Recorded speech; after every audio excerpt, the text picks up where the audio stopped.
Tisk, tisk, tisk, Mr. Poole. What have you gotten yourself into? Now, one thing about Tim Pool that I respect is that for the most part, he remains neutral.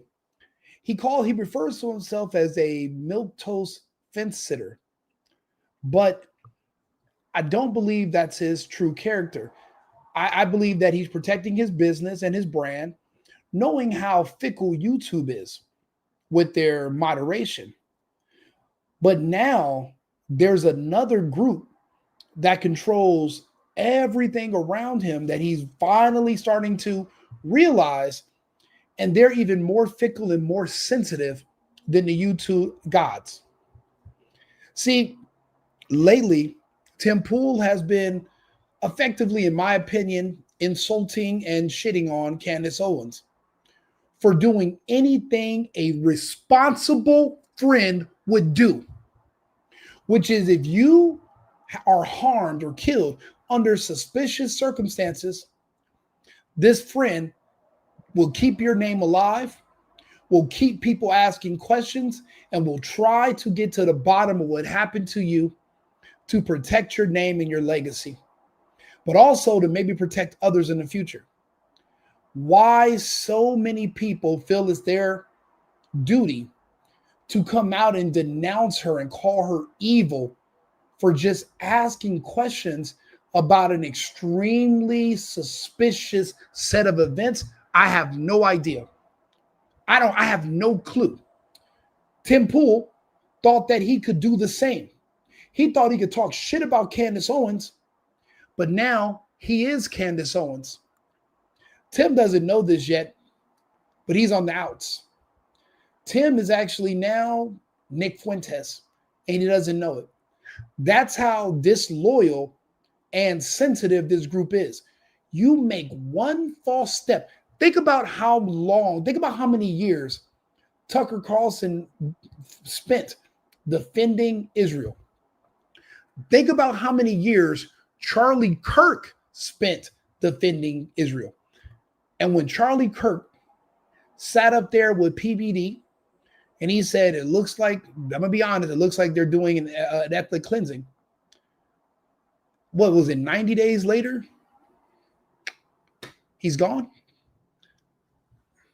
But we're going to believe it's some autistic trans kid that no one's seen him go up there. They have cameras everywhere, yet there's no footage of him taking the shot, just footage of him walking on the roof, if that's even him. Why is there no footage of him taking the shot? Why did they push Charlie Kirk down and hold his head where the exit, wherever the wound is? Because we're not going to call it the exit wound. The wound where you've seen on video the fluid fly out. Why did they turn him on that side of his body where it's kind of like dumping it in? Wouldn't you have turned him the other way to kind of hold in and clog it with gauges and then move him or get him to an ambulance, but stop the bleeding at least? See, there's all these questions you're not supposed to ask. See, I'm not worried about being uninvited to AmFest. I wasn't invited in the first place. Tim was. Tim has 3 years running, and I'll be honest, he's very a modest guy. We're going to let him speak in a second. He's like, I wasn't the biggest name there. Shut the fuck up, Tim. Yes, you are. I only know about AmFest because of you. I live in Austin part-time. I have a house in Austin. I only know about the Lodge poker room because of Tim. Tim is bringing 12 or 13 personalities with him. Ian Crossland. There's so many people that come along. What's my other guy good dude from the band that's on the show now working with him? I love his opinions as well. The anti-communist, because I'm an anti-communist. He brings a lot with him. He is the most known person at AmFest. Have you seen the evangelicals? How plain and lame and how they all look alike? It's like a cult. Tim, you're not in the cult. Charlie was the only part. Charlie was supposed to be the leader of the cult. But once he decided to break away from the messaging, They removed him. Charlie Kirk brought you in. Charlie Kirk was the one who wanted to bring Candace back. Charlie Kirk platformed Dave Smith. Tim Pool, even though he's been talking shit about Candace for doing this investigation, he's also been platforming people that had a whole lot of shit to say about Zionism and Israel. Has a lot. He's been bringing on different people, and Israel's catching strays on the Tim Pool podcast left and right, to the point where how Tim always wants to shut people down and say, oh, you have Israel derangement syndrome and blah, blah, blah. But yet he's bringing on Myron Gaines. Yet he has all these other guests on. And how is it that we all see the same pattern of what's happening, but Tim doesn't? Tim does. And he expounds that in his After Hours show if you're a member. I'm a member of Timcast. You know, I've been a member for years. I got it. This was one of the first people that talked to me about politics when I had zero idea what was going on. I just know I was in the middle of lockdown. Like, what do I do next? But I wanted to figure out, but he was talking about Trump a lot. I wanted to hear it. I can tell that he's hurt and he's insulted, but he doesn't understand. This is an Israel cutout now. There is no bringing in Americans, America first, and they'll dissolve Turning Point because there is no replacing Charlie Kirk. Charlie Kirk was everything. There is no Turning Point without Charlie Kirk. You know who goes up there? A bunch of boring, lame, unknown, unnamed people, Zionist shills, Israel first, who are just going to go up there, provide lip service, and beg for money from their cult. It's a Joel Osteen thing, just a little bit more focused. Nothing special. Tim Pool is special. His show and his personalities were the only fun, good thing about the whole AmFest. You can hear it in Tim Pool's voice. He's hurt. See, not being invited and then being uninvited are two different things. He was uninvited. That means the powers that be said, wait a minute. Even though you're shitting on Candace in our behalf, you platform some people we don't like. Isn't that what Charlie did? And what they do to Charlie? See, Charlie was easy to get to. He was in the public. It's hard to get to Tim. He's holed up in a bunker because he knows his ass is grass if he gets any exposure. Do you know how much he spends on security? That's for a reason. Because words and certain people have power. Me, I'm an unknown. I'm an outlier. I'm new. One day, maybe I'll get invited on the Tim Pool show. Maybe the fuck not. I have thousands of clips, hundreds of videos. I get up here and I talk to people who care to listen about certain topics. Period. Some people will care about me, some don't. If I become bigger, then I'm going to also, and I already live in a secure location, it's going to have to be more secure because I'm going to have to deal with the swattings. I'm going to have to deal with the threats, the crazy emails. If I start doing interviews, if I start getting the word out, if there's another me, because Brandon Tatum turned into Brandon Talmud, he's gone off the reservation. Everyone's unfollowing him because we know he's full of shit. He's disingenuous. There's no way an American black can be that in love with a place that I don't even know if he's ever even been there. People he's not related to at all. There's no way your plight can be so serious where you can relate to these fucks. It's impossible. After watching an active genocide on X every day, there's no way to excuse it. Oh, he's not being paid. He knows who butters his toast. He knows who, even if they're not paying him directly, he knows who could pull the plug on him. With Tim, you can't. He has his own website, his own, there's a bunch of us. We pay monthly, just to be a part of his network. Because he brings on different people every day for us to hear from. And it's not always an echo chamber.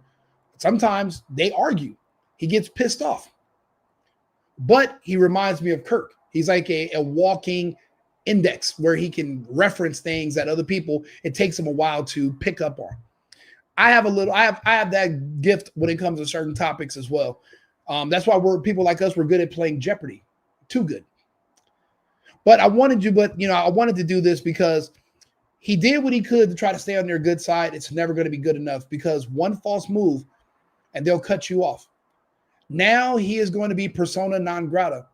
I see other things he will no longer be invited to, because this is just the first wave. Remember, this is how it begins. They start cutting you off from certain things. They try to silence you. They start flagging you. They start removing your videos. Him not being invited to AmFest when they need him, what threat would Tim Pool be there? Oh, because he brought people that were critical of the genocide, who are asking questions about what happened to Charlie. It's a shame. But listen to him. He's in pain and he's very modest. But I just wanted you guys to hear what he has to say, and then I'll come back on. Hello there, Timcast audience, friends, fans, subscribers. I'm making this video to give you the update on our end of the year show, and I feel like I am obligated to you to make this video now.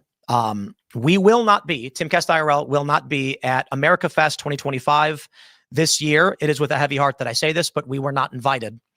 And there's a lot going on behind the scenes in terms of tumult, grief, a change in views.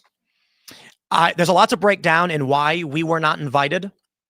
And I believe that because we at Timcast IRL on the show, I, as well as others here, had promoted ticket sales and encouraged our viewers to purchase tickets, I have an obligation to you to explain that we won't be there.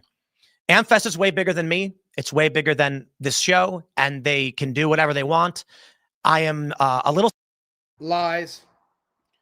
AmFest is not shit without Tim Pool. Without Charlie Kirk, AmFest is not even a thing. It's ceremonial because at this point he's been there for 3 years, but he's lying. AmFest is not bigger than Tim Pool. It's not bigger than Timcast. It's not more relevant. It's just the go-to for this small cult of evangelicals that do nothing else besides praise and go to church and, do the holier than thou thing. It's important to probably them, which is not a very large populace. Tim Pool gets millions of views a week, so he's being humble and modest. But he was the main attraction, in my opinion. I don't know. There's no one else being premiered at AmFest that's even worth seeing. He doesn't understand, but he was only there because of Charlie. Charlie made them build an entire set just for Tim Pool and his cast. Charlie personally invited them. Charlie was the glue. Without Charlie, none of these people deal with any of us. Candace, Dave, Tim, obviously. Because without Charlie, it's all just Israel. The whole organization is about collecting money and funding from Jewish and Israeli donors to not talk bad about Israel while they're at war. Look at the uptick in funding they've received since the genocide in Gaza began. It's not they're not being paid to say things. It's what you're being paid to ignore. That's how these news agencies work too. They're not paid to say certain things. They're paid to not say certain things. That's how you don't see a bunch of critical stories about Bill Gates, him being kicked out of different countries, the different trials that he's a part of, the different lawsuits that he's lost. You didn't even know that Robert F. Kennedy Jr. and Dale Bigtree won this huge lawsuit against the pharmaceutical companies, and then they were kicked off of the internet in the end of 2020. You don't even know because these news agencies are paid to not talk about it. So then you got people like myself, independent. I talk about whatever the fuck I want. I get a few donations here and there. I have a couple of sponsors who I read for. I play their advertisements. But I say whatever. I say what I can actually read for myself. No one to interpret for me. I'm different than a news person on TV. That's why no one watches TV anymore. You mean there's people watching this video right now, dozens, actually hundreds, and they're going to share, and I'm going to send these clips everywhere. Thousands of views, tens of thousands of views about things that people don't normally know about. So don't let him lie to you. He's bigger than AmFest. Saddened that we will not be coming. We were there 3 years in a row every year, and it was very amazing. And I am eternally grateful to Charlie Kirk and the crew there for having us out the way they did. And it's sad that the vision has changed in such a way. But I don't want people who have booked tickets and plan to go, hoping to see us, to be upset that we're not there. And I have had people asking me, wait, don't say anything. But I don't think that's fair to you, who we have told to purchase tickets. So we are now 1 month away from the event. And I know that most people attending are not just attending to see me. I think I'm actually one of the smallest portion of the event. Lies. You you think people in AmFest are going to let just anybody ask just anything to the people on the stage? They tried that with JD Vance a few weeks ago. Didn't go too well. You can tell these were scripted questions. And he answered them on the fly, but you can tell that the people that were getting up there to the mic were not just any old body. These were people that were screened. Timcast will take any questions from the audience. Ian Crossland might start going off about graphene. You don't know what's going to happen. But that's a wild card. What if at AmFest, somebody randomly in the audience magically makes it to the mic and brings up Israel while they're recording live? And the people on the stage start going off like how Timcast people do, how people like myself do. Just talking about actual facts about this country the size of New Jersey. They couldn't have that. And they're going to block him out of other events. The good thing about Timcast is that he doesn't go to shit anyway. He doesn't need to. He's literally bunkered down because it's not safe outside. Just ask Charlie. And he's not the only one. He won't be the first or the last. Let him go. And always have been. But we represent a bit of a different audience. But I do that we have fans who show up for us. And I owe it to you to make sure you don't buy tickets or do something that you may later regret when you find out we didn't inform you after promoting the event. We're not there. So we won't be there. And this is due to, I was informed, comments I had made that were deemed hurtful to people there. And if that's the case, so be it. Tim is a fence sitter. I haven't heard, and I watch a lot of them, never heard him say anything disparaging about Erica, about the pastor, about all these other scammers and grifters and liars who are helping cover up what happened to Charlie. And by covering up, I mean just not even talking about it, not being curious about what happened to their dear friend. It's because Charlie being gone means they can just divide up his wealth. See, that's how it goes when you're the one with money and everybody around you is basically broke compared to you. They smile in your face, but they're all hoping that you'll choke on a chicken bone and die, and they can make it to your house first so they can break into your safe. Maybe they can become you. Maybe they can start dating your wife and put on their Rico skin outfit and just take over your life. If you're the one with money, everyone around you hates you, even if you think they're your friends. They really are not. They're not. They want to be you. No man wants to be another man's sidekick or second in command or another man's bitch. McCoy was Charlie Kirk's bitch. His dad knew it. And why did his dad want him to now take over Charlie's place and be Charlie? Why do you think they're playing ball the way they are? Strategically. That's how it goes in the real world. Let's not even lie to ourselves. Look at all the drug dealers. You think the drug dealers they go to jail because they get sloppy? No, they go to jail because their best friend, who's also rich, wants to be richer, and he wants his wife. He wants to take over his life as his kids, and he sets them up to be killed or to go to prison. Happens all this is how it goes through human history. Happens in all the old kingdoms, betrayals. It's all about people clawing to be at the top. What do they say on the Highlander? There can be only one. There can be only one Charlie Kirk. And in some people's minds, if they got rid of Kirk, they can be him. They got him out of the way. People like Tim are no longer going to be allowed at any of these events. And honestly, I don't even see them having more events. They don't need it. This was to get access to Charlie's money. And if they can't influence the people to follow Israel, they're definitely not going to let Charlie change their focus and be against Israel. They're better off just dissolving TPUSA and just leaving it where it is right now than risking turning them against the Zionists. Now, that's going to happen regardless because the globalists are here. And the Zionists don't stand a snowball's chance in hell against the Islamic horde controlled by the globalists.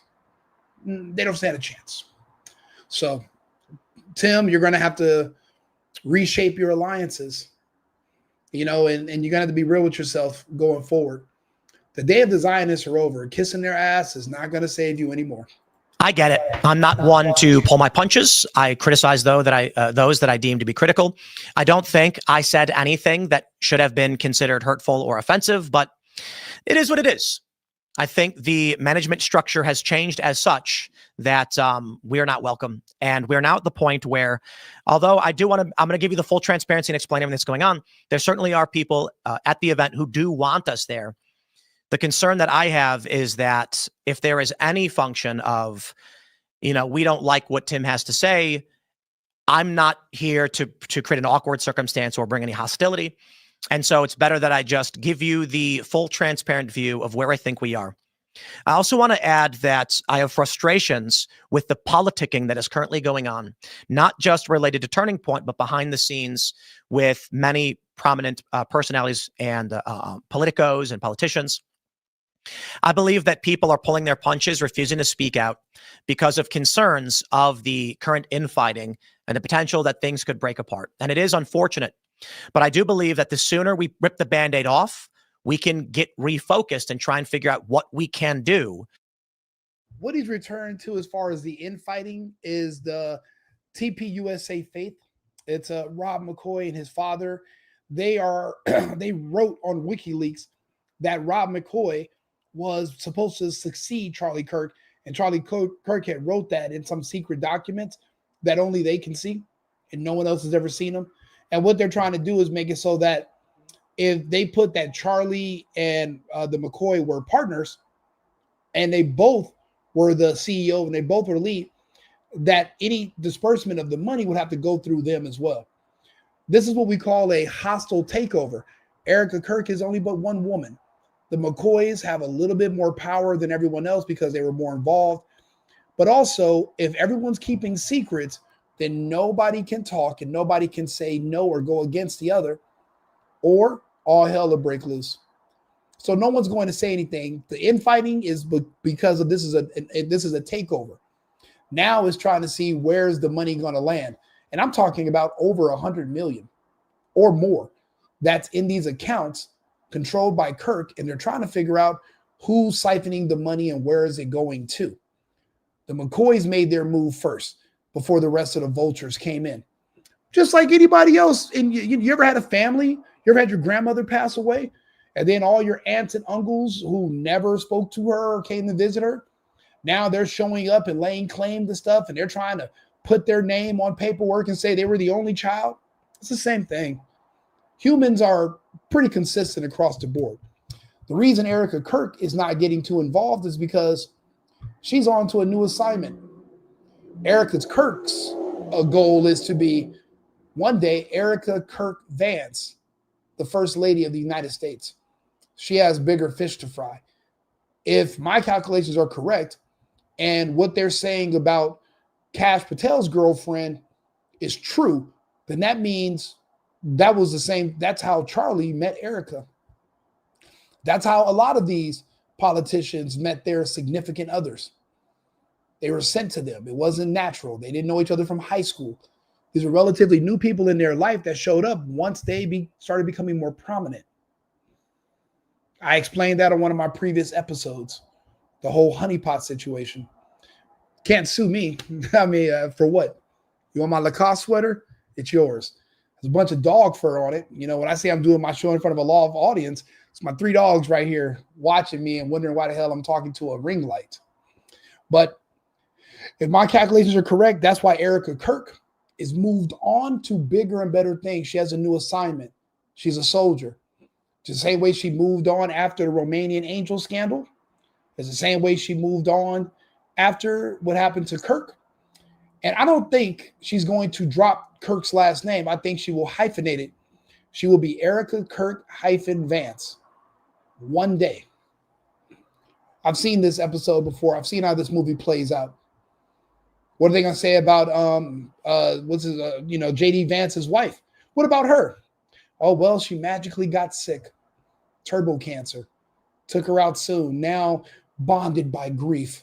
JD Vance, Erica Kirk, the new liberation of America, the new team. 3 years a lot can happen in 3 years. Comes at you fast. If all this stuff is the Truman Show and it's all scripted and we're all living a movie, which is what it seems like right now. None of this seems natural anymore. It all just seems like a soap opera, a dirty Tyler Perry movie. Then we can kind of predict how things are going to go. I knew Tim Pool was not going to be invited to these cookouts going forward when I've seen the people he's been having on lately. And his name is Phil That Remains. He's also critical of Israel and the genocide. And Ian Crossland is a damn near a full-time liberal. Obviously, he's also against it. Tim Pool is the milk sitter, the fence sitter, but he's platforming them. Remember, they don't like you letting people be platformed. They didn't want Charlie to bring on Dave Smith to have that debate against Josh Hammer. And in that debate, you never even hear Josh Hammer speak because he's a bum. You only hear the highlights of what Smith said. You never hear the counter arguments from Josh Hammer because they don't have a counter argument. That's why Ben Shapiro won't debate Nick Fuentes. They don't have there is no counterpoint. There is no counter argument. There's nothing to say. You got to read between the lines. So, yeah, they're not going to have these people on there. They feel like Tim Pool is the source. And sometimes they want to cut the head off the snake. Tim Pool has to be vigilant, make sure his security stays top notch, and make sure they don't get bought out by somebody else, if you know what I mean. To maintain a movement and succeed in helping this country. There are many challenges ahead, certainly some of them the fault of Trump, that's for sure. And we're going to need to have an honest assessment about what is currently going on if we are going to succeed in the future. But let me give you the backstory of where we currently are and why I'm not invited to even attend America Fest. A few weeks before they murdered Charlie Kirk, the last texts I had sent to him, I asked him if we were still on for IRL as we are with most years because we wanted to get things booked in advance. Charlie told me he'd circle back the team. He'd get right back to me. And, I'm not a big fan of the revealing text or whatever, but unfortunately, they murdered him. He would be a fan if he hadn't talked shit about Candace Owens for being transparent. That's what this is the part that pisses me off to the point where it's hard for me to just have a civilized conversation with certain people, especially men. You have to be mindful of everything you say. Everything you accuse somebody of, somebody can accuse you of. He wishes he could show those texts, but it was just 2 weeks ago you were slamming Candace for being transparent when everyone said she was lying and didn't have receipts. See, you box yourself into a corner when you start thinking you know everything. You're not even open to hearing it, or maybe you just don't want to know because you're scared of what's going to happen if you find out the truth. There's consequences. Charlie faced them. The rest of us will too eventually. That's how it's going. It's a war. Nothing is free. I wish he wouldn't have boxed himself into a corner because then he could show us the text and he can go over the conversations he had with his friend. But then he would sound like Candace. He was just shitting on her for talking about her friend and caring about what happened to him. She's the only one who fucking cares. She's the only one that's hurt. So that's why I talk about Erica Kirk Vance the way I do. Candace was the only one in his corner. I wonder if Candace's husband is giving him her shit. I doubt it. See, that's what a real friend does. Tim, if he was a real friend of Charlie, they'd be questioning these allegations more. And don't get me wrong, they've asked questions, but he would try. Oh, they tried to say there was a guy in a bush on the scene. Bro, that's one person said one idiotic thing. And what about the rest of the fucking evidence? What about the rest of the receipts? What about the rest of the proof, the other footage? Everything doesn't add up. You don't want to talk about it because you're afraid that they're going to kick you out of the circle. And look what, buddy? They kicked you out anyway. You're better off just being genuine and being yourself. Now, nobody's perfect. I still rock with Tim, but we got to do better. And I doubt he's ever going to see me talking. Who am I? I'm nobody. I'm just a guy that complains on the internet. I'm nobody. But still, you know, voices like mine eventually grow. It's not like I'm going to stop. I'm not being paid to do this. So imagine if I start making money doing this, then I'm never going to stop. I can sit here and talk to people all day. Why do you think I have so much content on the internet? I was being suppressed until about a month ago. Now I get subscribers coming out of nowhere every day just to hear me talk about these topics because they agree with what I'm saying. And some people talk to me just because they disagree. Whatever works, in my opinion. They killed the guy who was holding everything together. I believe that Charlie was the principal voice, the strength, the glue that brought this movement together and was able to get a disaffected, moderate liberal type like me, skateboarding musician, weird guy in weird clothes, to come hang out with some suit-wearing conservatives and talk about how we can make this country better and build the movement. I truly believe Charlie would have been president someday. Following his murder, we were in constant communication with the team over at Turning Point, as we're largely friends, and my staff are friends. And you know, one quick thing about him saying Charlie would have been president one day, I agree. He would have been our president. But if you think about it, anybody who gets a lot of FaceTime can be our president. Schwarzenegger, who barely spoke fucking English without a thick-ass accent, was our governor. We used to call him the governor back in California. Whoever has the most FaceTime that the public knows can win. Trump had tons of FaceTime. The people knew him. They knew him in and out. They knew him before he was a president. They knew him as a civilian. See, that's where transparency comes in. You know what the person thinks about certain topics because you've heard them talk about them online. Tim Pool one day could run for president and win because people know his thoughts. At least they know him. You go vote for some stranger, then it's a roll of the dice of what you're going to get. What if you vote for a person and you find out they're Israel first? Like we're just now finding out about fucking Trump. And I'm wearing a Trump hat still. And I still like him and I hope he adjusts himself. I have a little faith. He didn't say shit bad about the Nick Fuentes Tucker Carlson interview when he could have. He said Tucker has the right to interview whoever he wants to. That was the right answer, Trump. Because of that, I don't think that you're completely Israel first or completely absorbed by the Zionist movement or whatever, but that makes your faith in him wither. When he says Americans don't have the talent, when we're literally Americans are training these fucking people from South Korea that are illegals to do jobs that they're going to end up replacing Americans to do. So if they got all this talent, why do we got to train them over here?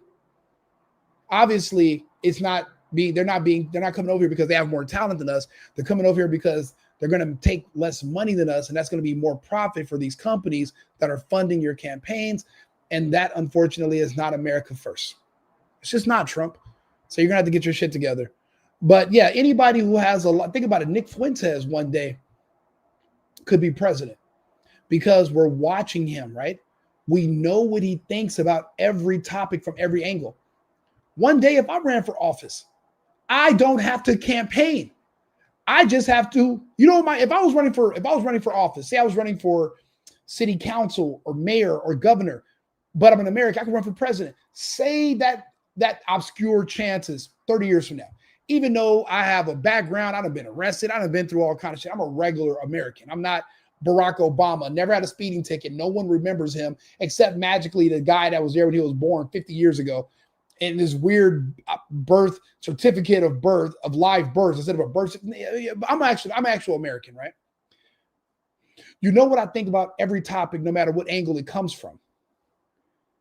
If you know more about me, if I was running for office, I would just basically my campaign ads would just be clips from different episodes of me sitting here talking to the people before I had any ambitions of running for office, just so they can know what I would think. So if you want to debate me, you can just debate my clips. You don't have to debate me personally because everyone knows what I'm going to say. My conversation is uniform. I don't have anything new to say. Everything I say today, I'm going to say tomorrow. It's the same thing. I'm a typical guy. So yeah, Charlie would have been president, but there's hope. There's more personalities like me, like Tim, like Candace. We're out here and we're talking to you. And one day you might want us to talk to you on a national scale. And we will. And we I wouldn't want any money. I wouldn't want a $400,000 a year paycheck. I think that's corruption. I don't like money in politics, period. I think it should all be removed. Pelosi is a good example of why. We're going to need more people like us, personalities that can talk to the people. We don't need no more Joe Bidens where you don't know what the fuck's going on because he's dead.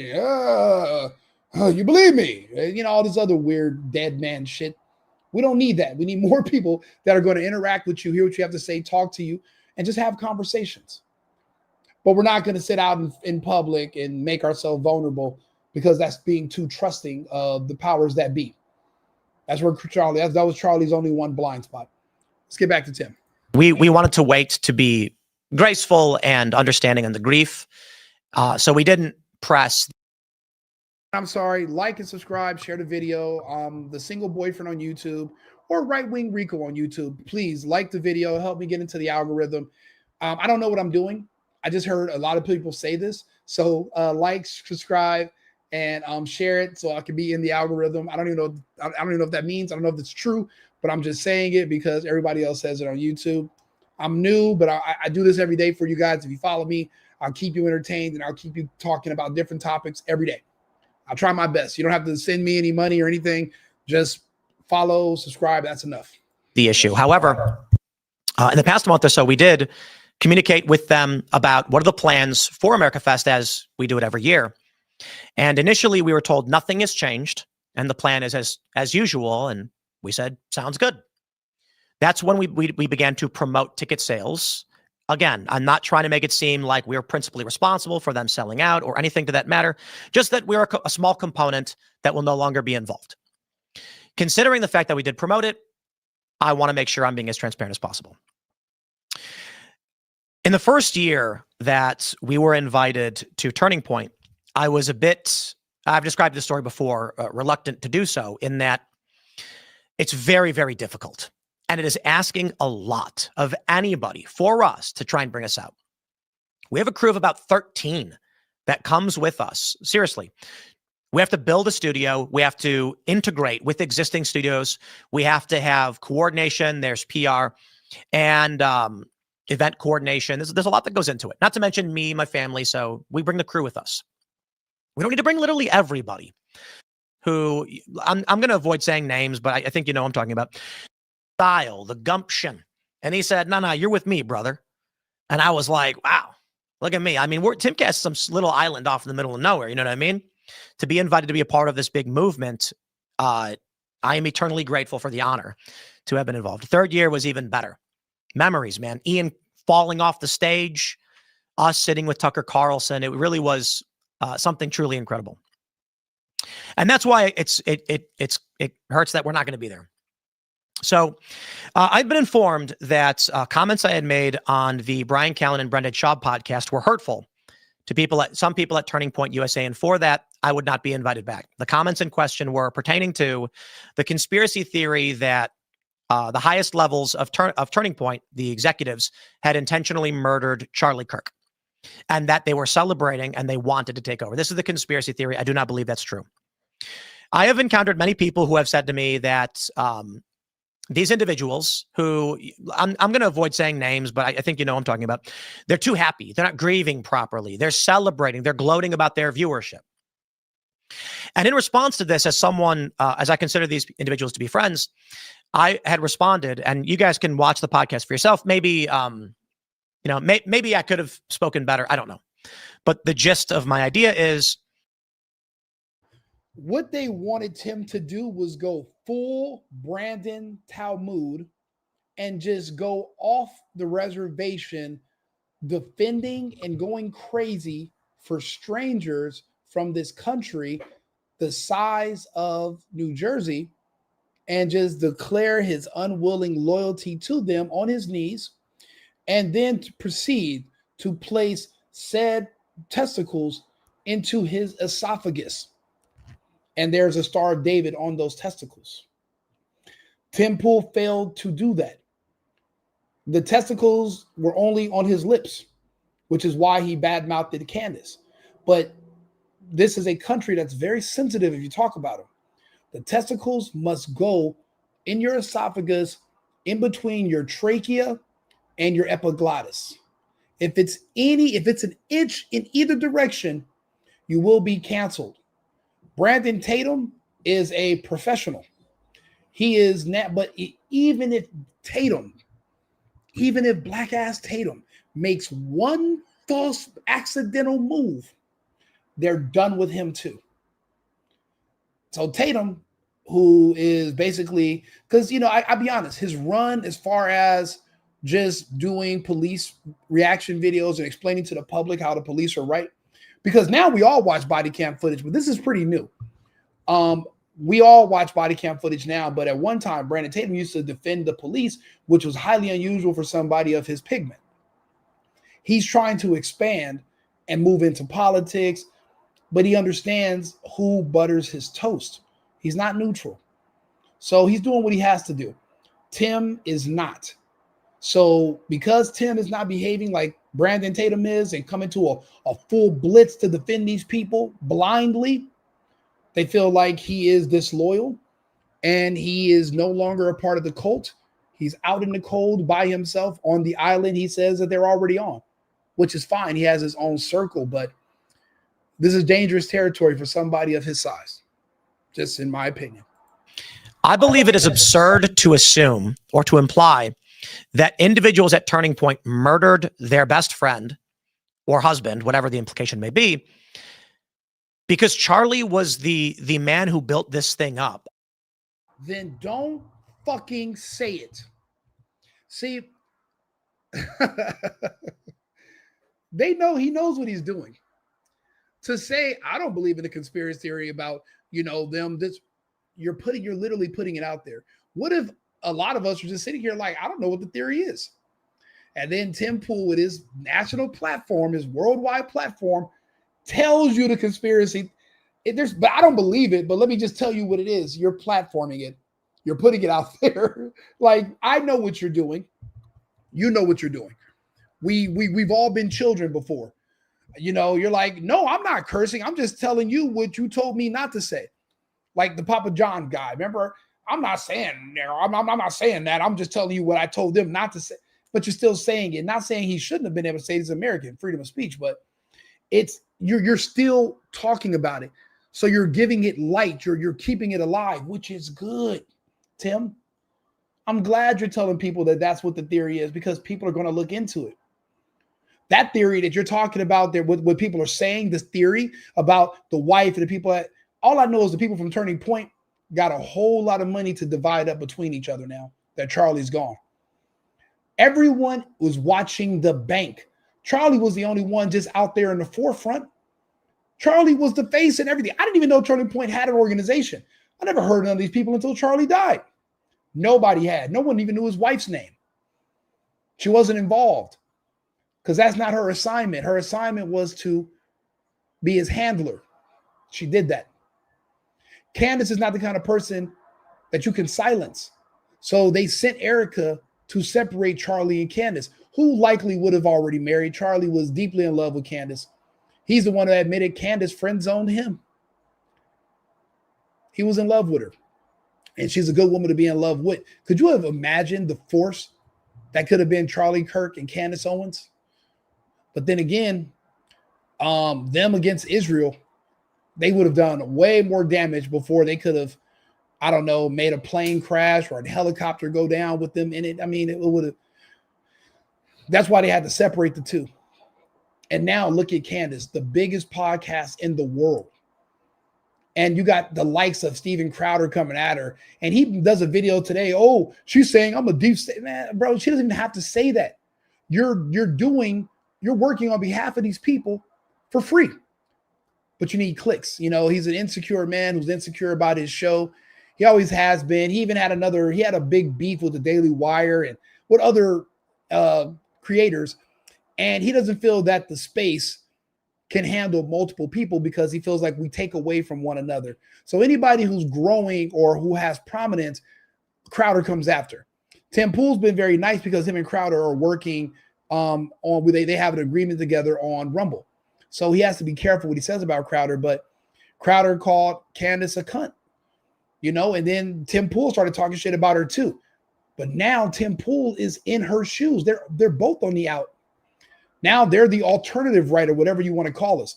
We're not make Israel great again. We're make America great again. But if you have to make Israel great again to be MAGA, then you can have it. We're America first, America only. Tim's over here with us now. Not because he wants to, but because he was kicked out the other side. The other side is controlled by Israel if you're a conservative, and everybody knows that there is no, they'll even tell you. Look at Mark. I didn't even know the leader was Mark Levin. Who the fuck cares about what Mark Levin thinks? I don't care what he thinks. You don't get to decide who's MAGA and who's not. Who are you? So you and Ben Shapiro are magically the leaders of MAGA? How about you both go fuck yourselves? And I'll tell them that, both of them, that to their faces. I wouldn't shy away from it. I'm a big boy. Good luck.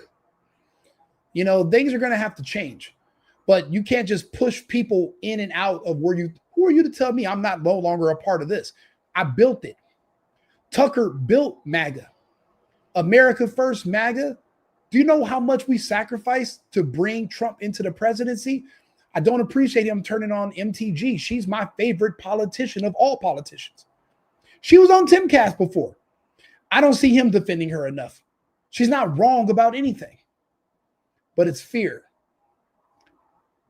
But even with all that fear he had of the Zionists and of Israel, they still cut him out, and they're going to cut him out of more. So he'll start telling you more. He's been going through a lot lately with death threats and security issues, and these Zionists are onto him, but they have the globalists to worry about now. So, that might help Tim actually, because they have bigger fish to fry now.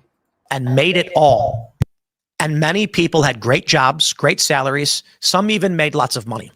Why would they kill their own friend over this? I think that's silly.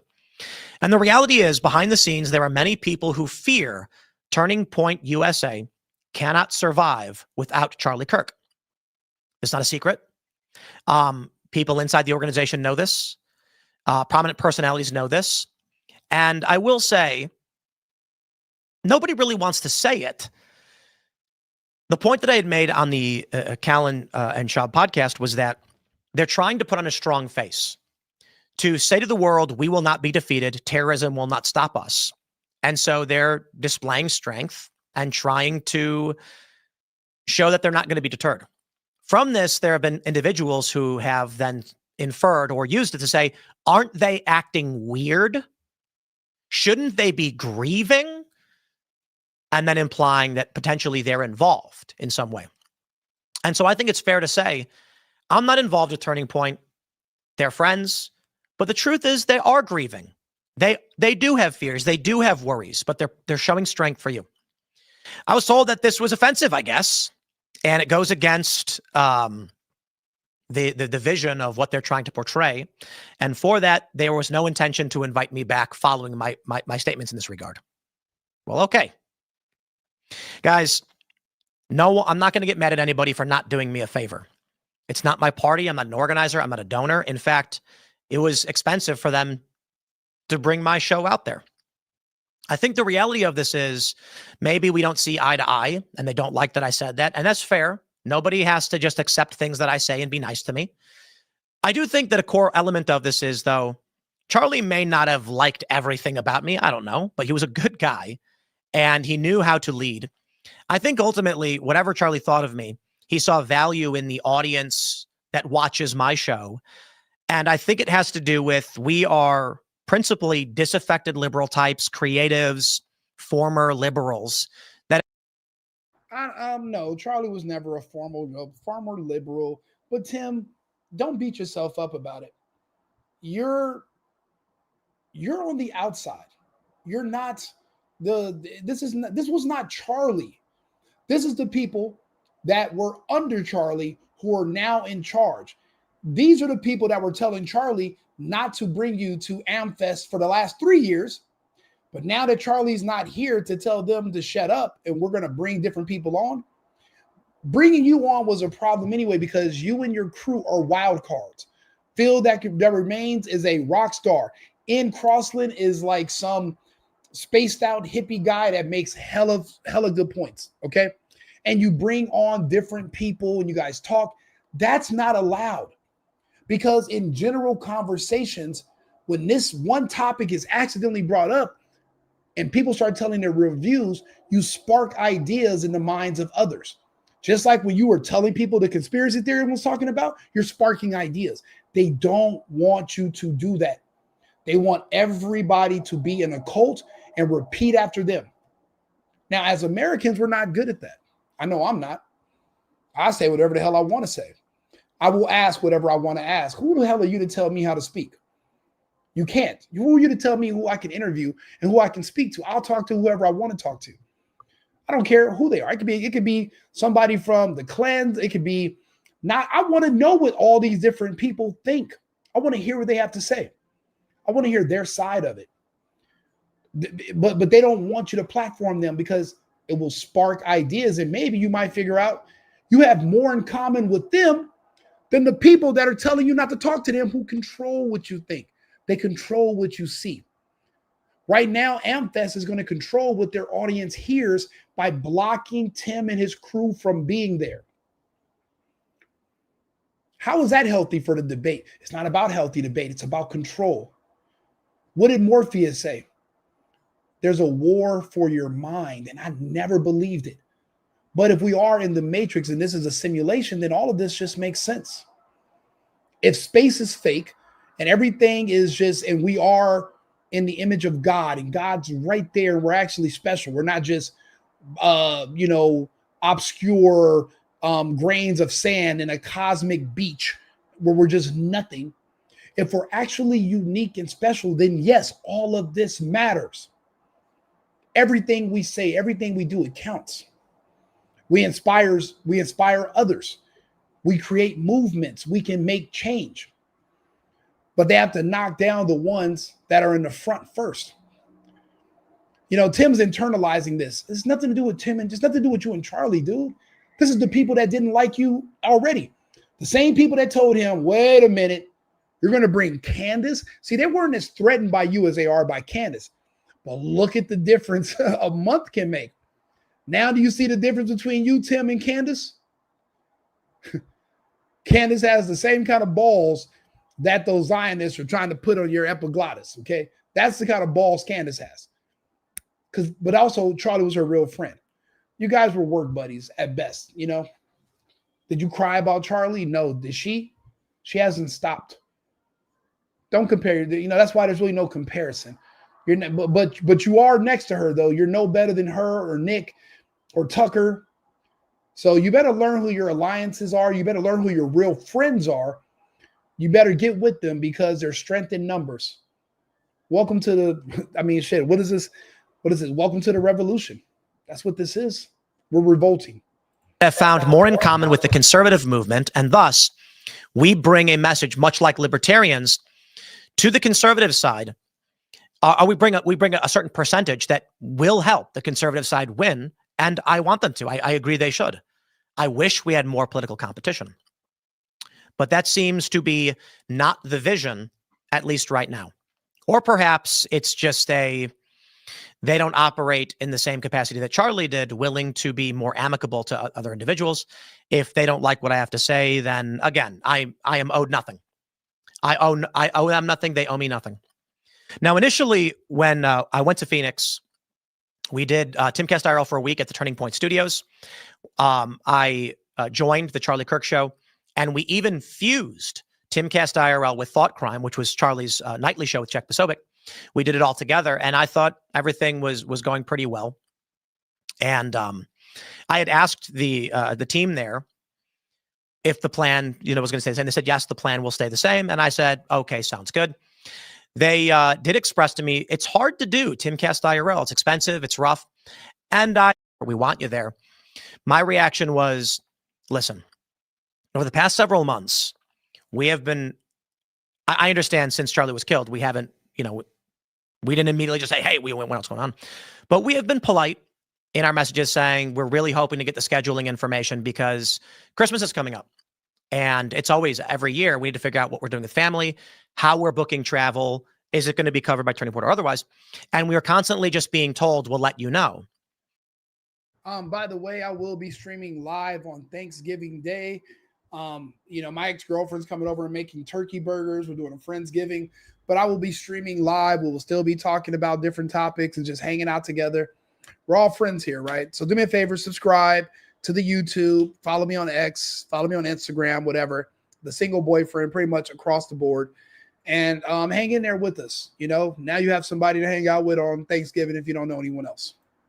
Well, as of yesterday, being told once again, we're full, but we'll let you know.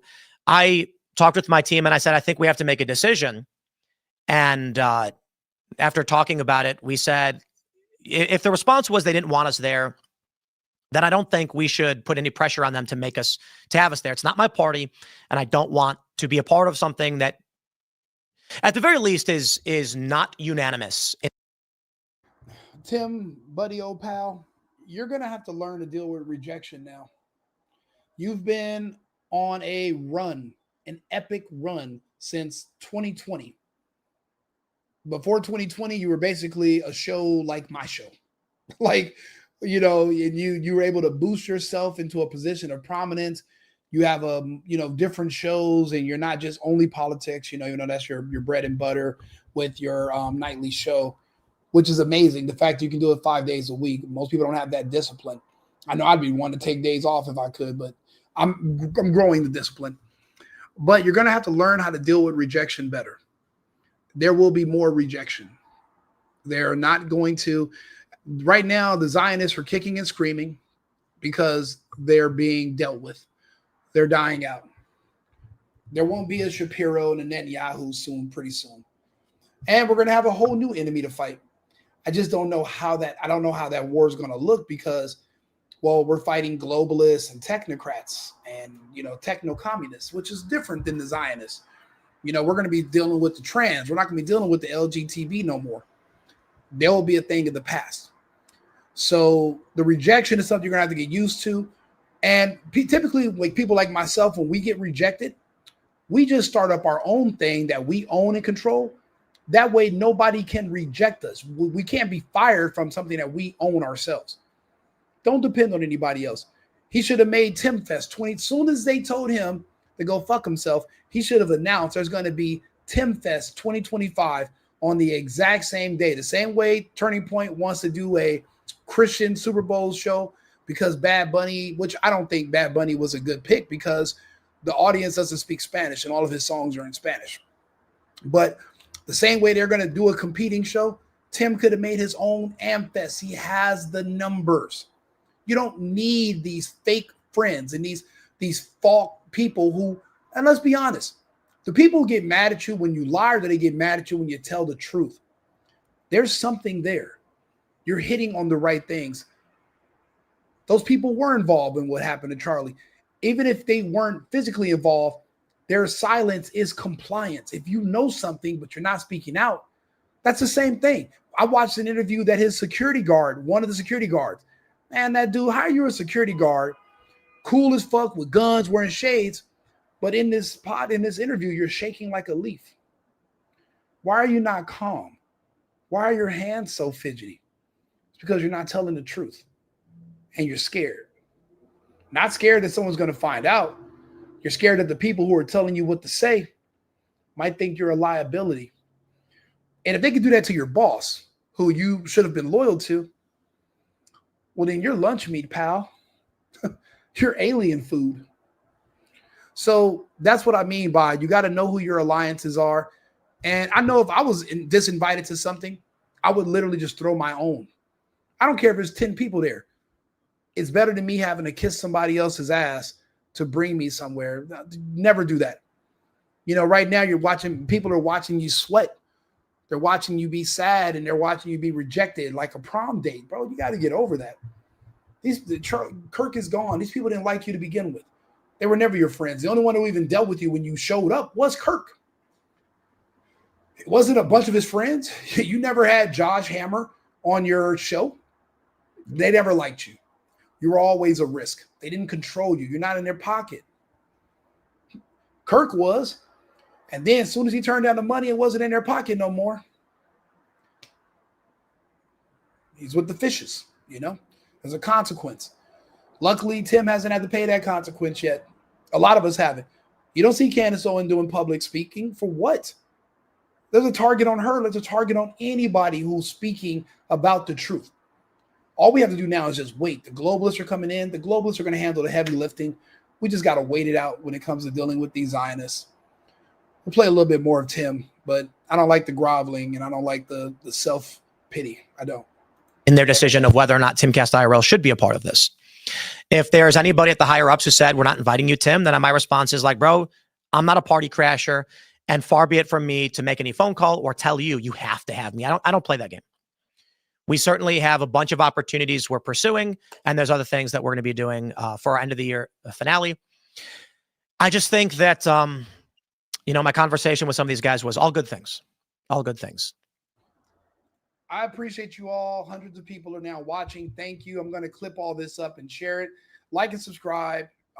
Like it, and I think that helps me get seen in the algorithm. I see more people are joining. Thank you all for being here. Follow me across the board. The Single Boyfriend. I do politics and relationships, and we talk about things together. We're all friends here, right? So I like you guys tuning in, and I do these pretty much every day. I do about 3 or 4 episodes a day. So I love making entertainment for you guys. I really do like Tim Pool. I'm a part of the Timcast organization. I did not appreciate him being rude with the bullshit he was saying about Candace within the same time period that Crowder was talking shit about Candace, just because she wanted to ask questions about what happened to her friend, who was also supposed to be your friend. You're supposed to echo her, not tell her to be quiet. I don't understand that. And so all of a sudden something happens to Tim tomorrow. Does he want everybody just to move on in a week? Or does he want us to keep his name alive, ask questions, and get to the bottom of it? You know, you got to think about that. You could be next.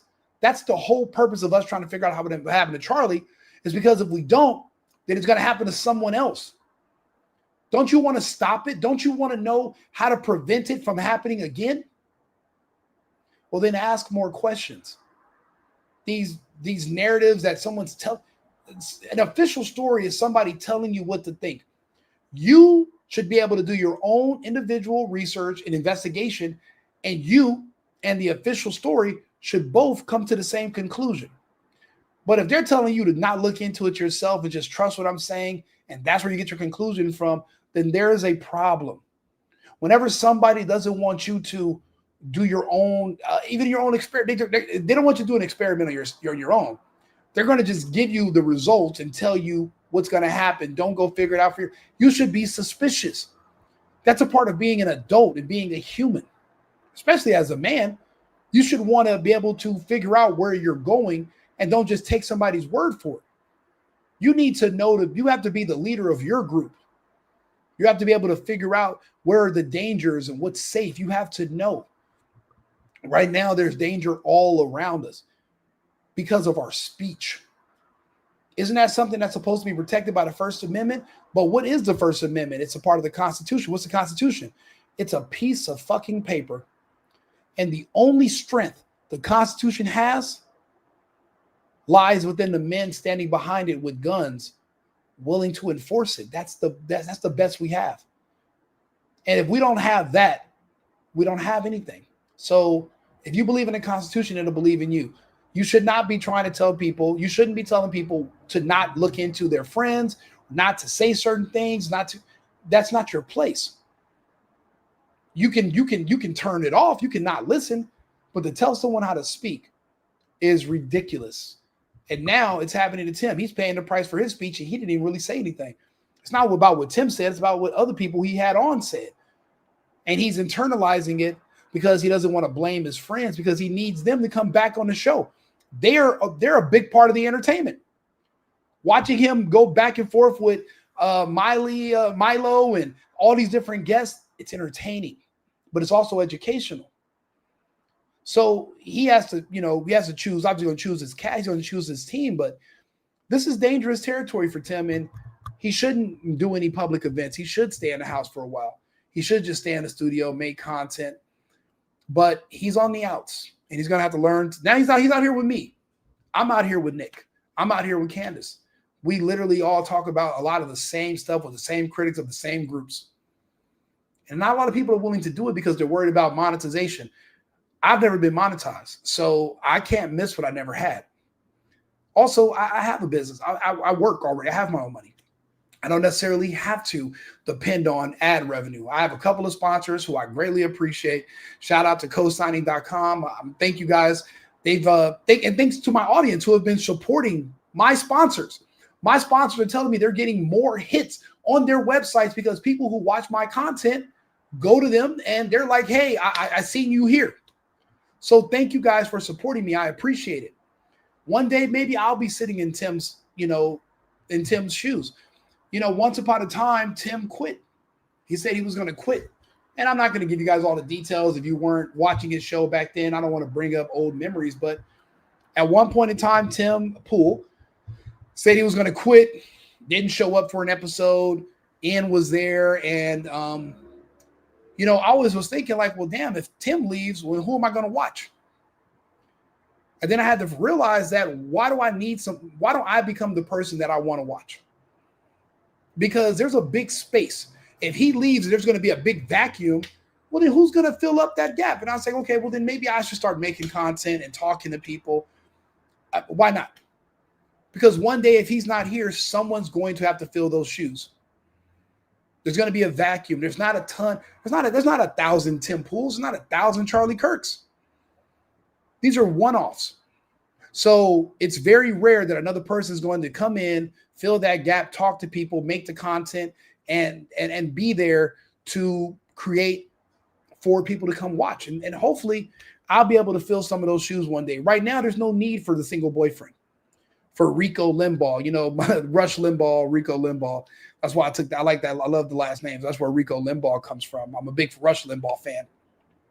But if these people decide to quit one day because of the pressure, well, then who's going to talk to you guys? Who's going to make the content and speak to the audience and bring on guests and do interviews? I'm supposed to wait on Jimmy Kimmel and his band of trans and gays and vaccine specialists that want to inject you with bullshit. I'm supposed to wait for him and Colbert? Or do I get out here myself, throw myself in the fray, knowing I'm going to get criticized? I'm a relative nobody. If you look into my personal life, you would never think I have anything to do with anything like this. Because for the most part, I'm just partying and getting drunk and playing video games with my friends. And, I work, but I'm just getting fucked up and, hanging out with my dogs. This was not in the cards for me. It's just that I started watching his content. And one day I remember he just quit. So I said, maybe I'll start making content. He eventually came back. But I was like, well, there's going to eventually be a time where maybe they need someone like me. Maybe I can be a sub, who knows? Behind the scenes, there is infighting to which people don't realize is particularly severe. Prominent personalities are unwilling to discuss what their concerns are. And I feel like this is damaging to the movement. I am a small island of a weird space. I'm not a staunch conservative, suit-wearing guy, pro-life, or whatever, any of those things. But we do have bridges to these other networks, and we hope to succeed because Trump represents something better than the alternative. It does feel like beyond this, with the Tucker Carlson controversy around Turning Point, with the Candace Owens controversy pertaining to Turning Point, this was the glue. Turning Point was the glue that held everything together, and it's breaking apart. I genuinely believe it was because Charlie was the one who did it. Tim, you better hurry up and have Nick on, because this is only just the beginning.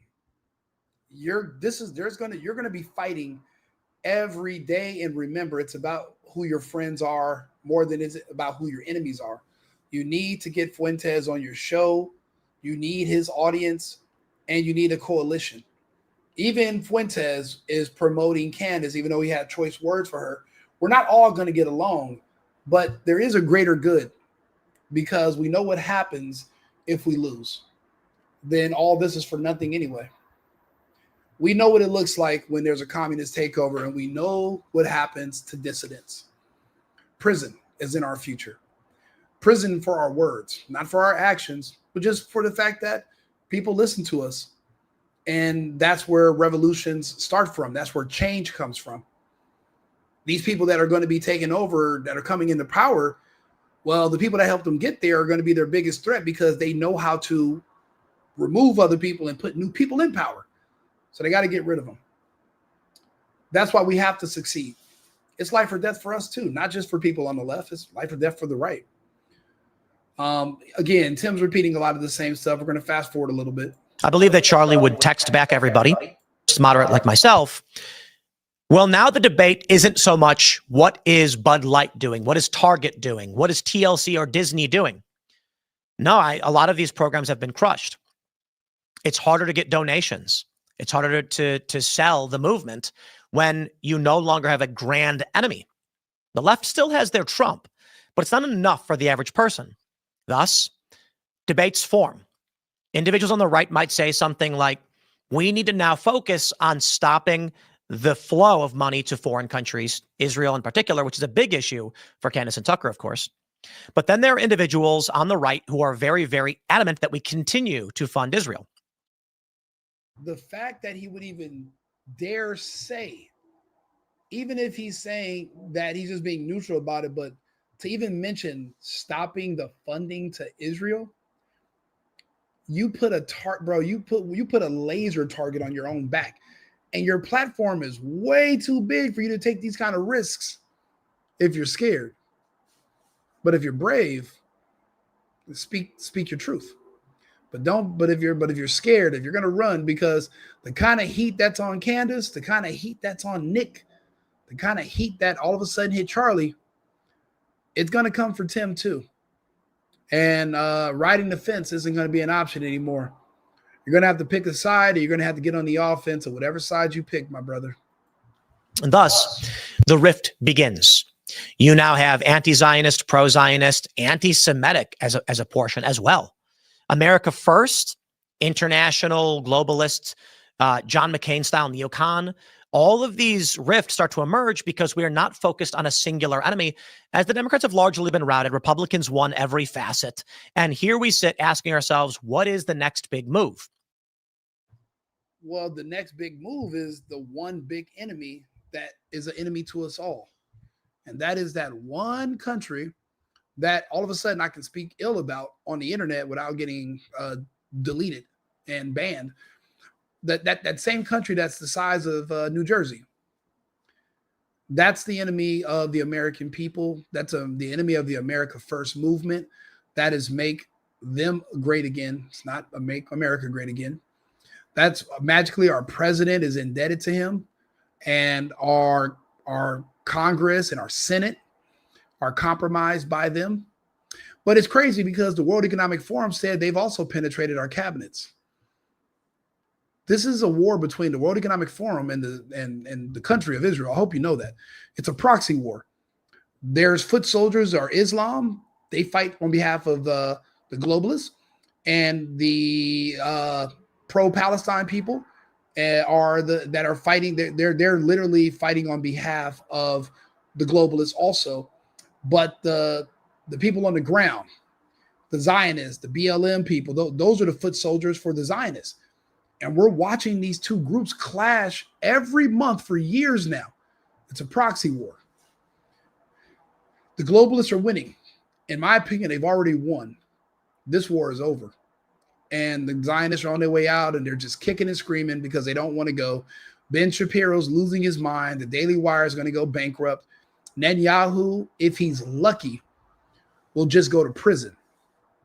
And then we'll have new masters in America.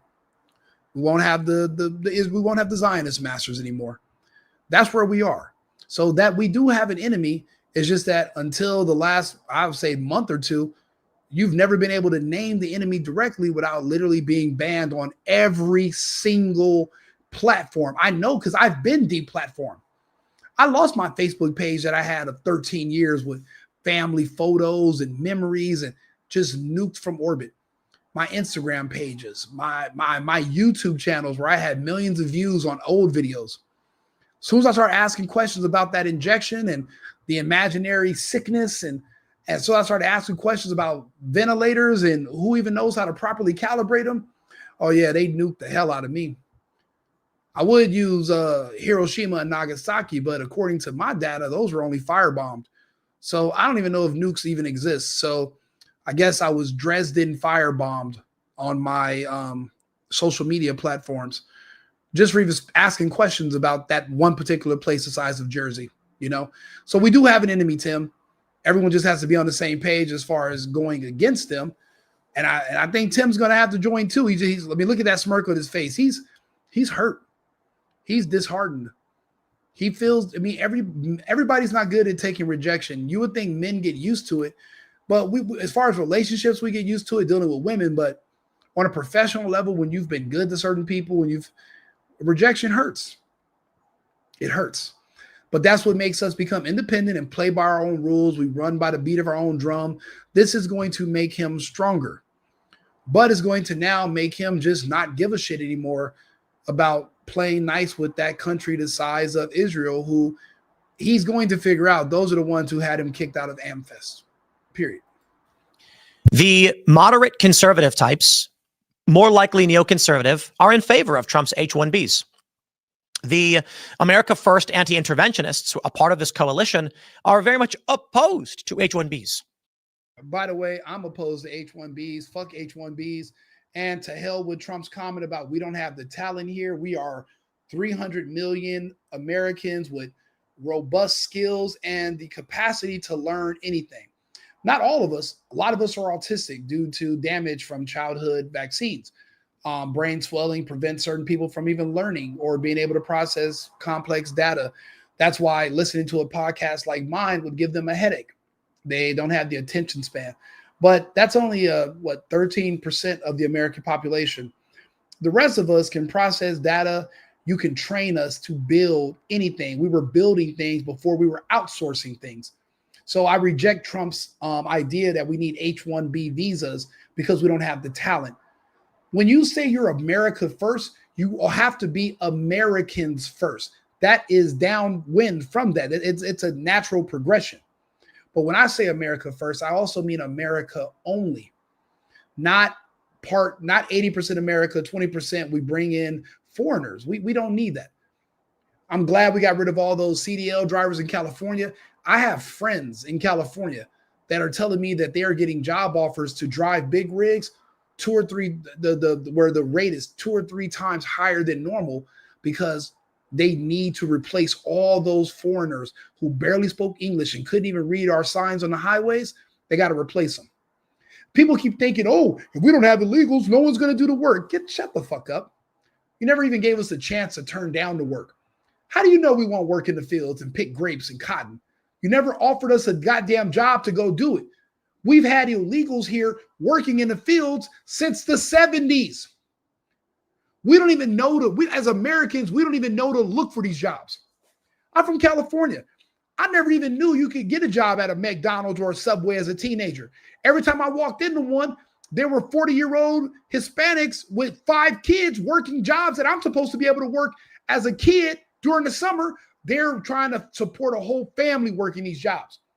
I had no chance of getting in there. So I started to gangbang. We all did. You join gang. There's nothing else for you to do. It's summertime. You're with your friends. You guys just actually now are called a gang. There's no jobs because illegals are the best employees because they work for shit. We can't compete with people that work for shit. For the first time in my life, we're getting rid of them. But Trump wants to bring in other illegals to replace some illegals. And I'm like, you can't do that, Trump. That's not going to work. Not for the America First agenda. Why don't you actually take some of these H-1B visas and force Netanyahu to hire these fuckers? How about that? How about you send half of Sri Lanka and New Delhi to Jerusalem and fucking I don't know what other cities are in Israel. Why don't you send them there and let them get hired in their tech fields? and let Netanyahu get all those. Maybe we got a monopoly on the immigration. Since immigrants are what makes a country great, maybe we have a monopoly on immigrants, and maybe we need to spread the wealth. Let's make all these other countries great again and send the immigrants there. We have enough of our own people that need work. I couldn't believe that asshole talked about, what do you want to do? Take them out of the unemployment line and teach them how to make a missile? Yes, motherfucker, yes. If they need training, tell them where to go get trained. Let them take 5 years to get certified to build missiles and put them in a missile factory. The hell's wrong with you? Bro, Trump said that in that interview. I couldn't believe it, but let's go ahead. Back to Tim. Libertarians are taking issue with Trump's stance on Israel, as well as foreign funding, and thus the cracks begin. So I don't take it personally. I think this is just what happens. Behind the scenes, I feel that there is an effort to resist this change, and I can respect it. We don't want the movement to break because there is a power in unity that will allow us to win, and we have to win the midterms. Democrats haven't just ceased to exist. So there are many individuals who have spoken with me and said, Tim, please just say nothing and keep doing your thing. There have been individuals who said, we will intervene on your behalf and make them invite you. And my answer is, that's never been me. I'm not one to play those games. I want Turning Point to succeed, and I have no doubt this year will be the biggest and the best. No, it won't, Tim. AmFest is a dud. It's a nothing burger. It's a bunch of bullshit. It's a bunch of people that are going to show up thinking about Charlie, wearing Charlie's shirt, selling merchandise. There's no more message. There's nobody that's going to debate the psycho lefties on campus about how who feel sorry for themselves because they were born black, or because they were born gay, or because they're just an idiot liberal that wants a bunch of free shit and they hate you because you're against communism. There's nobody. I mean, now listen, I could show up to these events and have these debates. I love debates, and I'm a big boy. I can handle myself in case things get sticky. And I've done these public events, and I've had good turnouts. It's only been one time that anybody was dumb enough to even think that there was going to be a fight.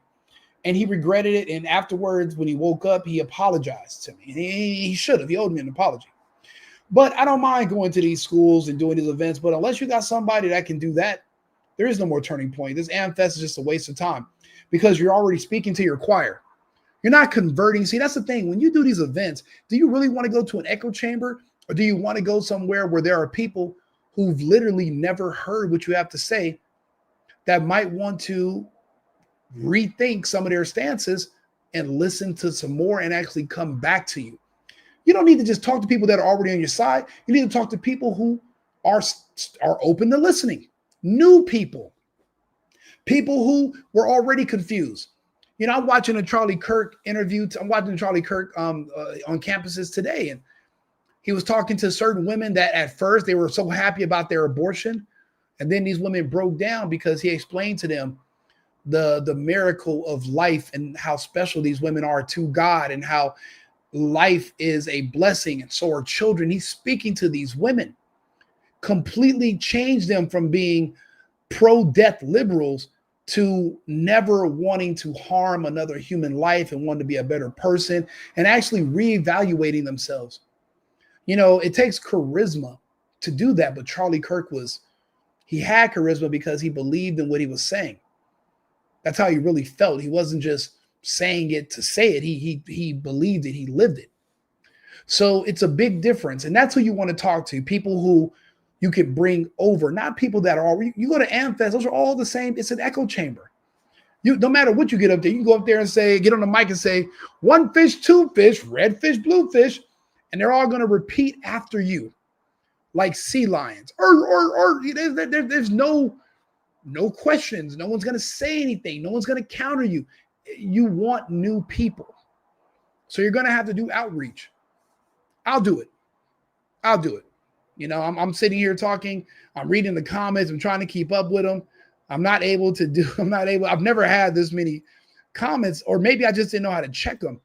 But this is amazing. I mean, I'm trying to put all the comments I can on the screen.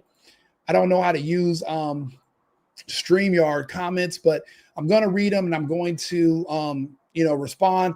But yeah, Team Candace, And, let's read some of these comments. Jobs have been outsourced overseas to illegals of a country that pays them slave wages. And guess what? They come to the United States and they're paid slave wages too. And the company that there's companies that go over there like headhunters, and they poach these people, and they make profit off of these people taking these lower wages. They make money in the spread.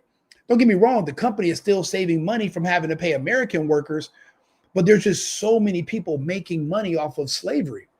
When you're not paying a person what you owe them or what they should be paid for the kind of work they're doing, that's the closest to slavery that we have. These people don't get benefits. And I'm not saying that kind of work deserves benefits, but the reason they won't hire Americans is because slavery is still a prominent thing in this country. And I'll be honest, I not hired illegals to do work for me to save money? Absolutely. I'm a builder. I work in real estate. Shit, I own tons of all these Airbnbs. Do you think I'm hiring English-speaking people to clean these apartments? No, I'm hiring people, but now I look at it different. I don't want to do that anymore. If I'm going to say America first, then I got to put Americans first. I'm going to have to hire citizens now. Yeah, it cuts into your profit margin, but you got to think about the greater good. It's not just about me. In capitalists and this kind of society, you do got to think about yourself. But if I'm going to be moving forward in this movement, then I can't be a hypocrite, right? So I'm going to try not to. Tim does look like FTM. I forgot. I don't know who FTM is. Let's see here. Mostly agriculture and food processing. Yes, but Americans can do that too. Think about it. Has anybody ever offered you a job doing agricultural or food processing?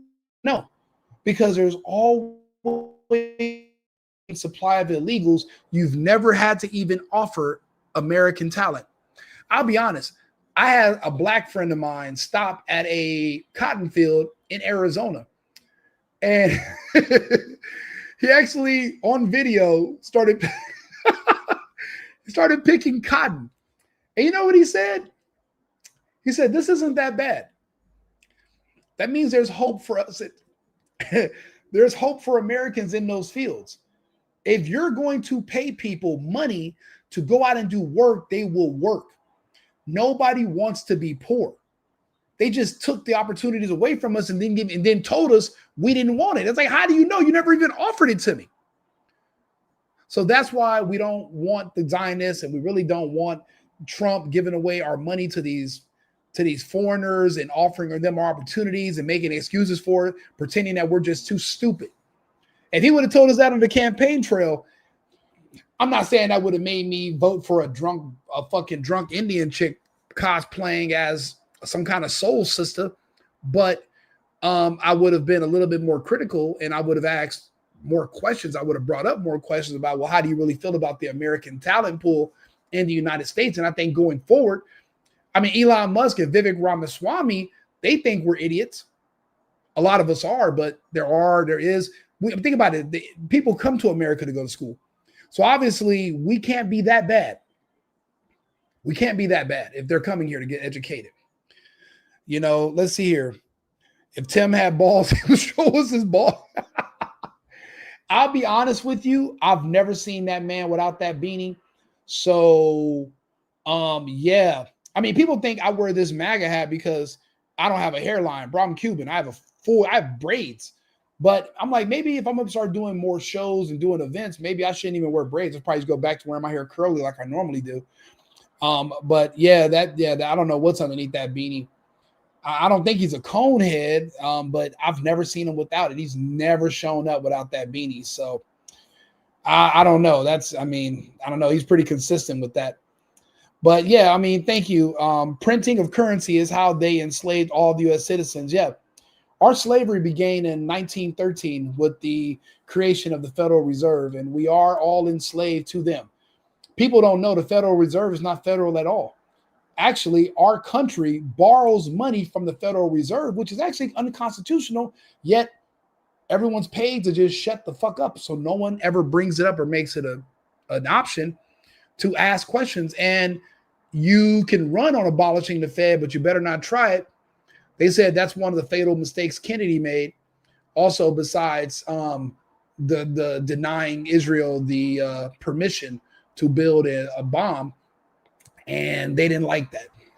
Not saying that I believe those types of bombs exist, but I guess Kennedy thinking he can tell them what to do when they're the ones that are in control. I guess they showed us. I guess they showed him. So, but watch Matan's interview. Okay, I will. You know, I'm going through the comments. It's a lot of good ones, actually. The witch of Endor out. She's accusing everyone like the accuser of the brethren does. No, I don't see her accusing everyone. I think she's being pretty specific. Everyone means you're saying everybody. No, she's being specific. When you're accusing everyone, you don't specify people and you don't tell who they are. How much did he get paid? Is my first thought. Yeah, too. Tim Pool licks BB's balls during their secret meeting when he gets war propaganda. I've heard that he did an interview with Netanyahu that he didn't put out. Do I think that he pressed Bibi and he asked him any tough questions? Absolutely not. Do I think he's afraid of Bibi? Absolutely. Tim's not a dumb guy. He's extremely analytical, like me. He knows what happened to Charlie, and he knows who's suspect number one because Charlie's not the first person they assassinated. They're professional assassins. They're known for assassins. There's a movie from 2005 called Munich with the guy that played the first, not Edward Norton, the other guy that played the Hulk. He stars in that movie, and the guy that played 007. They're in that movie. It's called Munich. It's all about Mossad traveling the world, assassinating people with no judge, no trial, no jury, and really no evidence that they even did anything wrong. They just made a list of people to go hunt down, and they hunted them without question. It's a movie about a real events that happened in the 70s. We're in 2025. You don't think they're more sophisticated now? You don't think they outsource their heavy duty? The same people that are liquidating children next door to where they live. You don't think that they would, I don't know, hire Egyptians to come over here, handle something, fly back, plausible deniability, no connection? Man, please. I don't like everybody being naive. I don't like people not using critical thinking skills. See, I'm not your dad, right? And I'm not your owner. I'm not a Zionist. I'm not going to tell you what to believe and what to think. I'm just going to give you the options of things to consider. You know, don't you want to have the choice on what you can decide to believe, or do you really need somebody to hand feed you the information?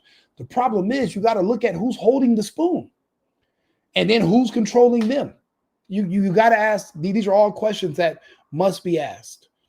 Yeah, people are saying he has no spine, and they're saying F the Islamists. Yeah, I mean, look, this is wartime. These are all things that you're going to have your time to shine. Satyam Kumar, you're going to have your time to shine. You're going to be able to tell them in person. You'll be able to tell these people directly to their face how you really feel. You don't have to do it in the chat right here. You know, everybody's going to have their time to shine eventually. Yeah, that's how they enslaved us all. That is a great movie, Munich, but a lot of people never seen it. Munich. It's actually a city in Germany. I used to live in Germany.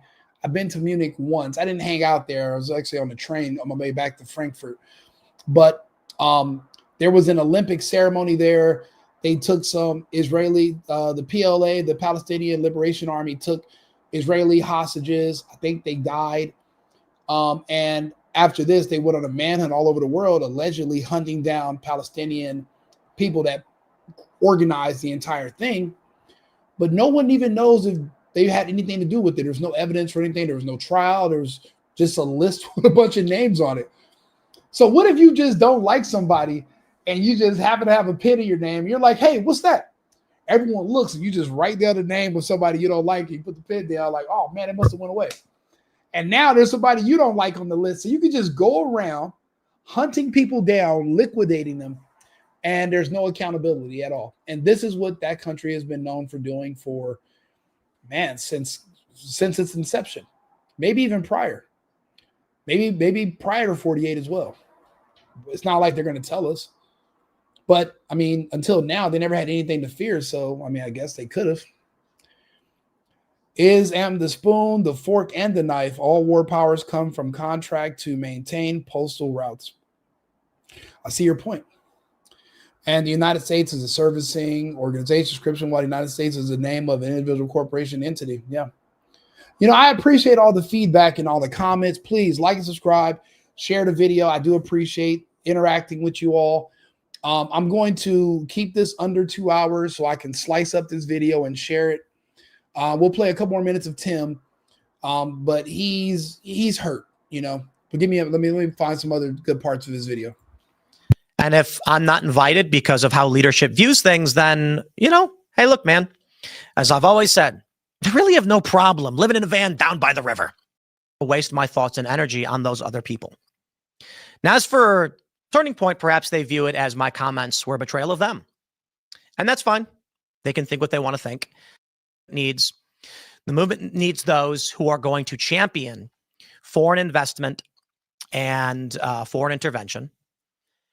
I'm not saying that's definitively why it happened, nor am I trying to cast aspersions, nor impugn the honor of anybody.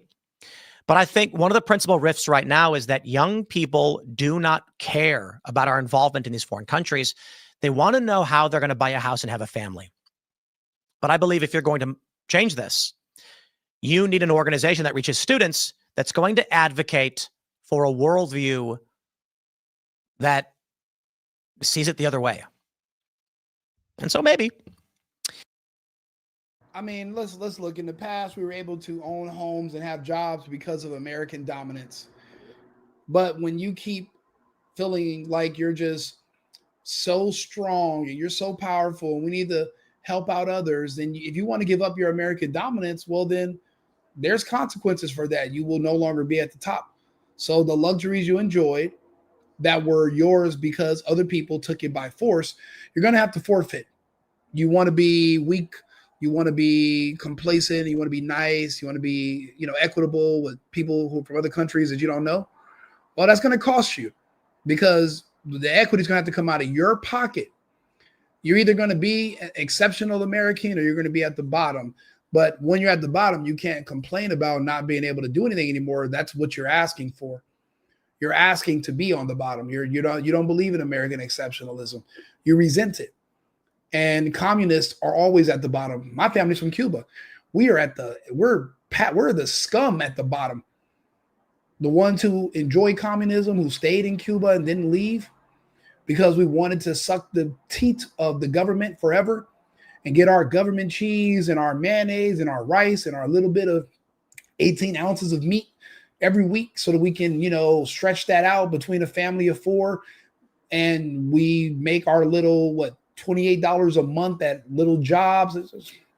If you want to live like that because everyone's equally poor and you don't feel insecure about your race and, oh, maybe I'm poor because I'm black. And that's why they got rid of the fair-skinned Cubans because that's how they told the black people, well, you're poor because you're black.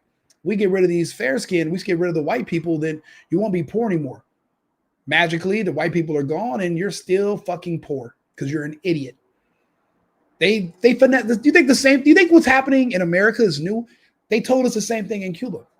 They convinced black people that communism was the cure to racism. Just like they're doing here in the United States. Why do you think there's so many black people screaming for Mandami? Thinking that, well, if he gets rid of the white people, we're all going to be rich because we don't have to work. You're all going to be equally poor. But some people like being poor. Some people love slavery. What is slavery in 2025? Well, it's when you're an adult, but you're also a dependent. If you're an adult, but you depend on the government to feed you, to house you, to clothe you, then you're a slave. You're just minus the labor part. But you waking up and living, that's labor because what you're doing is you're on the census because you're alive. So you're adding to congressional seats where you are. So that is labor in a way. You know, you're actually doing something, but you're a slave. A free person feeds themselves, feeds their family, works, generates on their own. That's a free person. You're a slave when you're being taken care of. And don't let anybody lie to you. I'm not going to lie to you.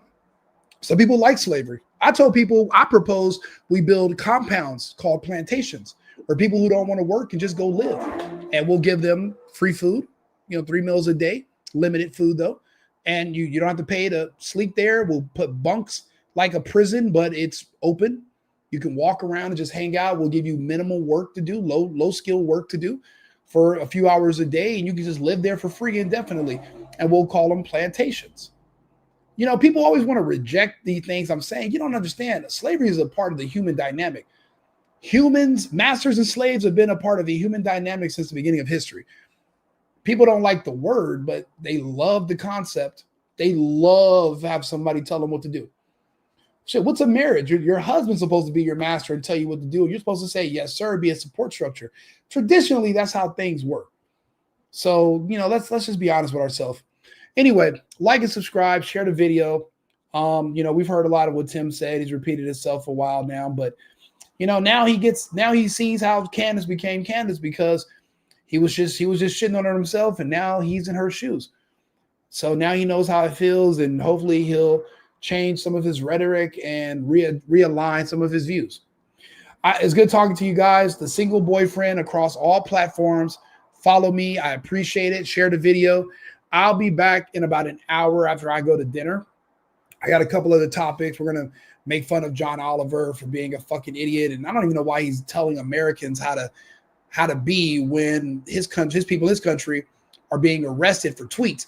Like, he could not have a show in the UK because they'd arrest his monkey ass, but he wants to come over here and tell Americans how we should act. Yeah, take your own advice. But we got a couple of episodes coming up tonight. So follow me and tune back in. I'll be back here to talk to you guys directly in about a little bit less than an hour. Cheers. And remember, America first, America only. I've been needing to find a new apartment, which has not been easy with credit as bad as mine. Luckily, I found cosigning.com. They connected me with a cosigner who helped me get my dream apartment for me and my dog. I just paid a small fee and was able to move in fast. Get the cosigner you need for the apartment you want. Check out cosigning.com today.